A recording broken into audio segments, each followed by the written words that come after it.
السلام علیکم viewers, drama serial سکون کی آنے والی ایپیسوڈ میں آپ دیکھیں گے کہ حمدان ڈائیورس پیپرز لے آتا ہے اور رینا سے کہہ دیتا ہے کہ میں نے ڈائیورس پیپر بنوا لیے ہیں اور تم اچھے سے انہیں پڑھ کر سائن کر دینا، کیونکہ میں نے یہ بہت جلدی میں بنوائے ہیں۔ جب رینا ڈائیورس پیپرز دیکھتی ہیں تو اس کی آنکھوں میں آنسو آ جاتے ہیں، کیونکہ وہ حمدان سے ڈائیورس نہیں لینا چاہتی، اس سے الگ نہیں ہونا چاہتی۔ رینا بہت ہی زیادہ ڈسٹرب ہوتی ہے، وہ بہت ہی زیادہ رو رہی ہوتی ہے، کیونکہ وہ تو یہ چاہتی ہی نہیں ہے کہ کبھی وہ حمدان سے الگ ہو، اور اب حمدان ڈائیورس پیپرز لے کر آ گیا ہے تو وہ بہت دکھی ہوتی ہے۔ اور دوسری طرف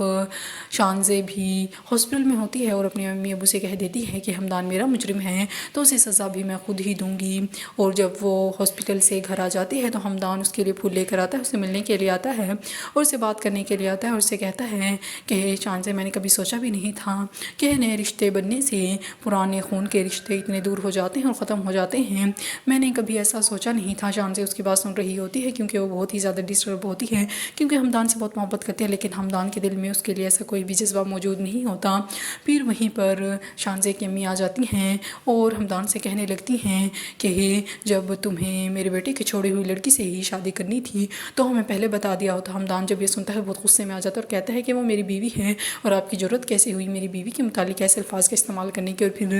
یہ بات کر کے وہ وہاں سے چلا جاتا ہے۔ اور پھر شانزے بھی بہت زیادہ ڈسٹرب ہوتی ہے کہ حمدان اینا سے اتنی محبت کرتا ہے، حمدان بھی نہیں چاہتا کہ وہ اینا کو چھوڑے، لیکن اسے یہ فیصلہ کرنا پڑتا ہے۔ اور پھر دوسری طرف اینا اپنے ابو کے پاس جاتی ہے، اس کا ابو سے گلے لگاتا ہے اور اسے معاف کر دیتا ہے اور کہتا ہے کہ بیٹیوں کو معاف کر دینا چاہیے، اور اینا رو رہی ہوتی ہیں، لیکن اسے خوشی بھی ہوتی ہے کہ اس کے باپ نے اسے معاف کر دیا، کیونکہ وہ یہی چاہتی ہے کہ اس کا باپ اسے معاف کر دے۔ عثمان بھی وہیں پر کھڑا یہ دیکھ رہا ہوتا ہے۔